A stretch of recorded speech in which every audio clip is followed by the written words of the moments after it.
Hello everybody, I'm Luke Neller and you're watching Best Replays of the Week. We're still a bit behind as these replays are all from the week's 18th to the 31st of October. In this week's episode, we'll see a KV3 stand guard like Gandalf the Grey, and some reminders on just how easily a victory can slip away. Let's get started!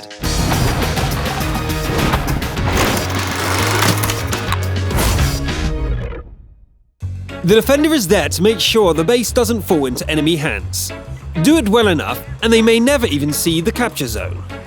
Brox Jr. from the EU cluster drives his tough-as-nails KV3 at Erlenberg. The battle is an assault and his team is defending the north side. The defenders fan out, getting ready to hold their ground. The KV3 isn't fast, but luckily it doesn't need to go far. A Chaffee slips through the line, threatening the artillery.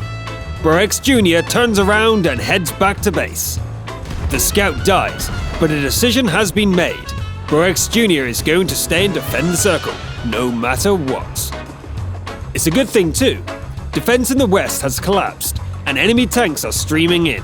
The defender picks his spot, angles his tank, and patiently waits. The Crusader is the first to go. The T-29 takes a shell to its side, but it's not enough to save the artillery. The T-34 charges in, oblivious to its own safety. Two shots take care of it, and incoming fire keeps hitting the sturdy building. Tank shells and an artillery strike are absorbed by the track, then a shot from the T-25-2 pings off the glacis.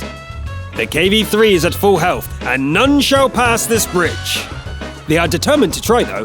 The TD charges in, backed up by a Tiger 1, and this is too much for even the KV-3's armor. Luckily, a friendly artillery unit is on the case. Another exchange of fire leaves the Tiger hurting, and the KV without a track.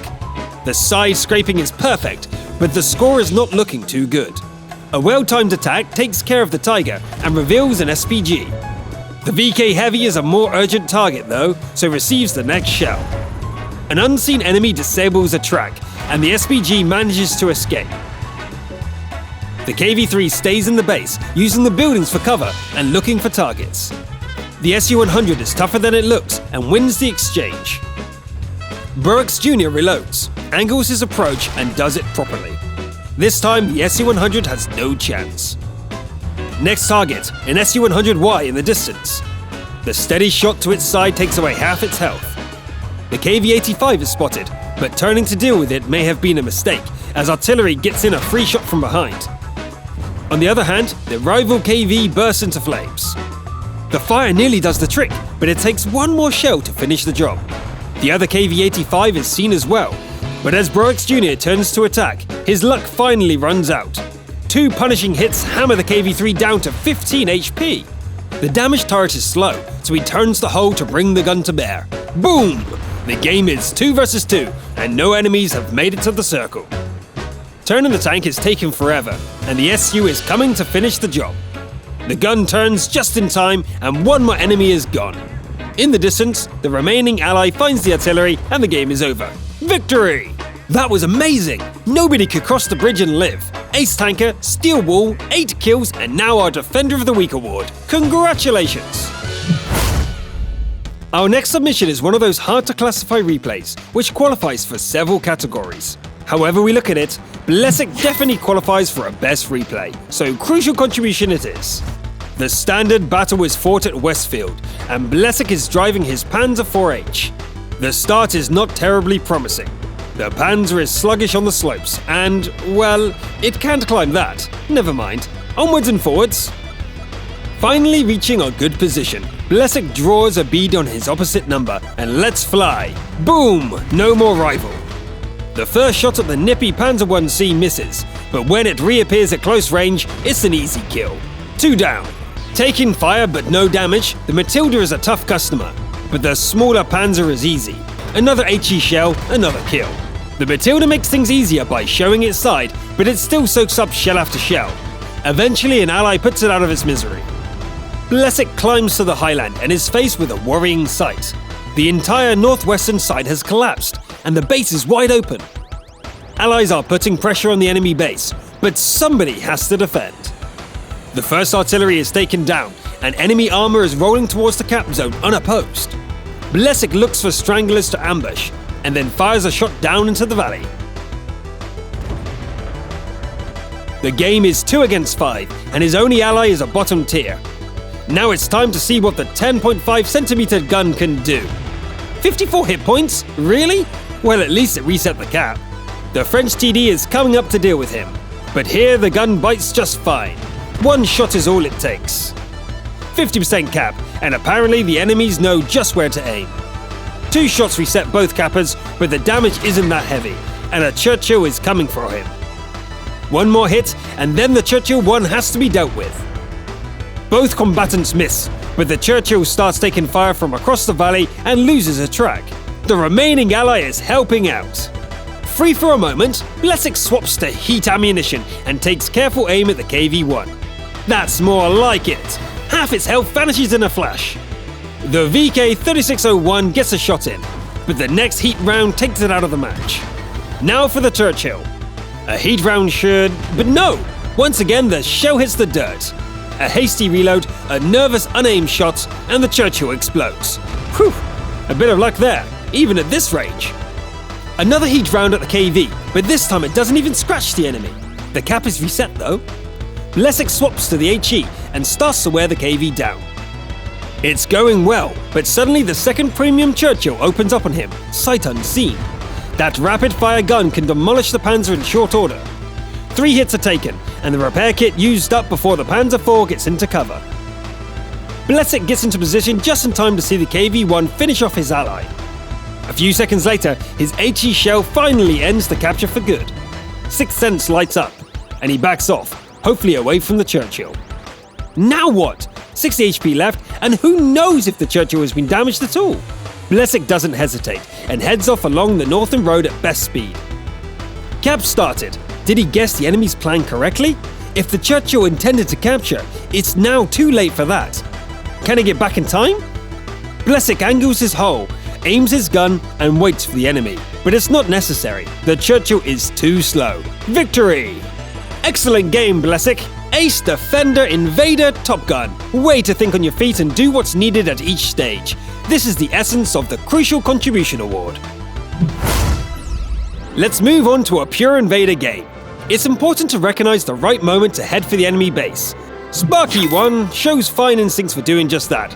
The match is a Tier 9 standard battle on highway, played on the EU cluster.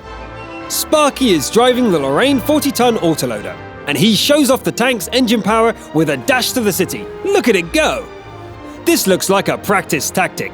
He takes up an ambush spot and waits. It pays off. An IS-3 loses nearly 1,000 HP and its panicky countershot misses. Great start for the lorry.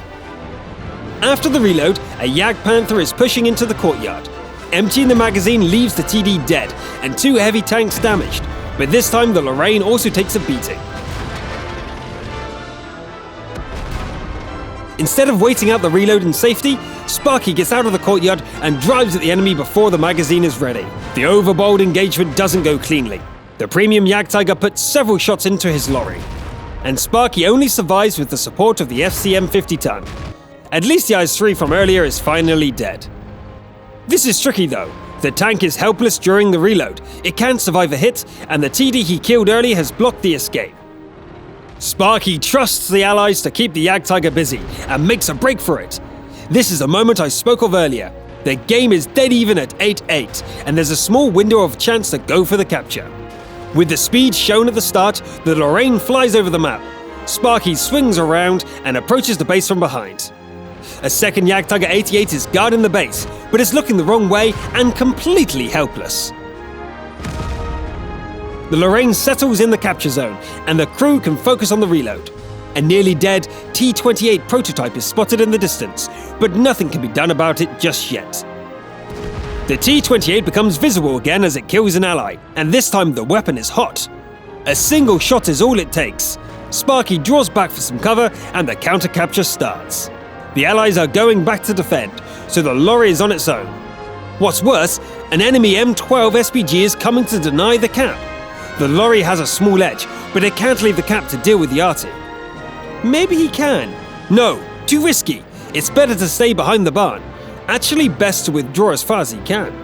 The arty is making a play. It eats the Lorraine's first shot, fires and misses.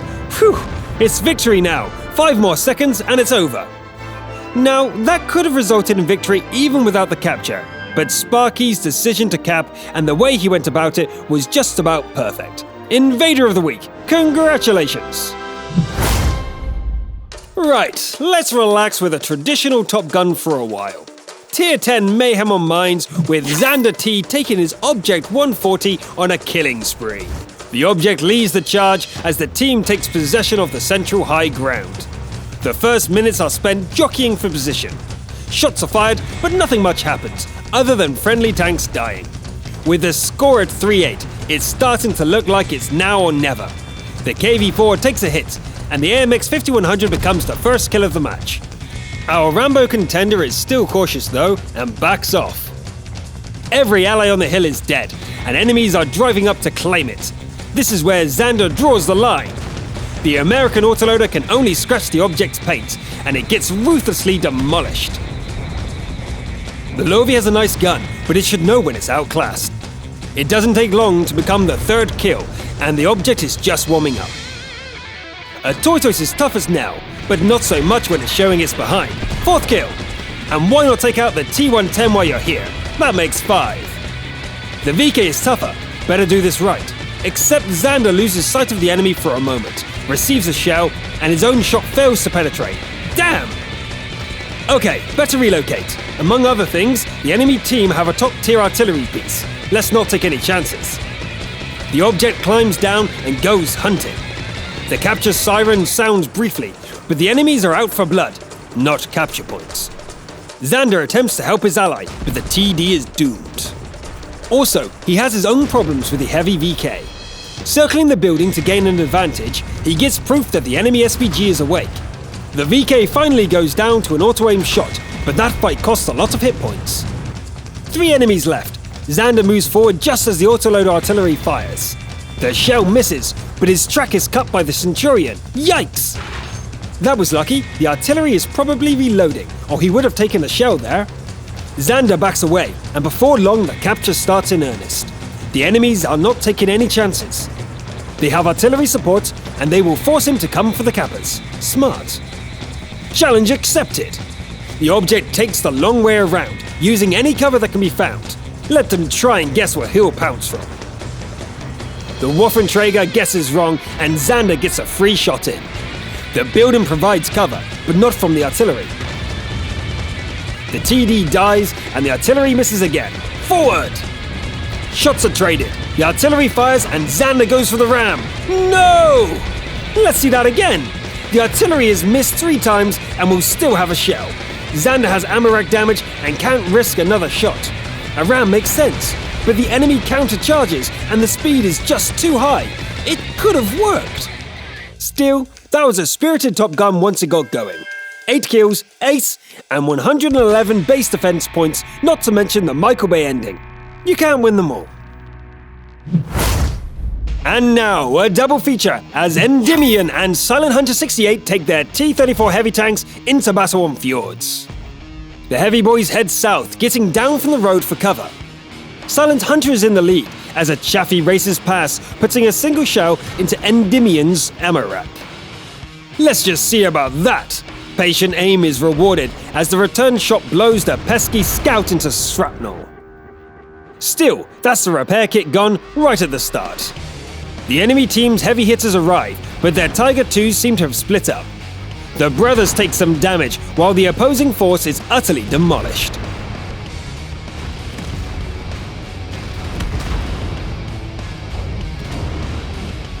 That's 5 kills for the heavy boys, but their teammates seem to be struggling. The score stands at 6-11. The T-34s turn around to deal with the next wave of enemies. The KV-2 aims slowly and dies without getting its shot off. 6th kill for the platoon. Silent Hunter finishes off the ISU 152, making it 7. Teamwood takes care of the remaining Tiger II, but Silent Hunter is running low on hit points. Endymion drives forward to take the hits, while close by the friendly Bulldog falls in battle. What's worse, the friendly base is getting captured, fast. The T-44 goes down, bringing the kill count to 9. The enemies who killed the Bulldog appear behind the duo, and it's time to fight or die. The capture will have to wait. Silent Hunter takes out the artillery. The IS takes a beating, but Silent Hunter blows up, and the last ally dies from a shell belonging to the capturing Hellcat. Endymion is alone now against 3 enemies, and the cap is nearly done. A ram and shot combo finishes the IS off. But whoa!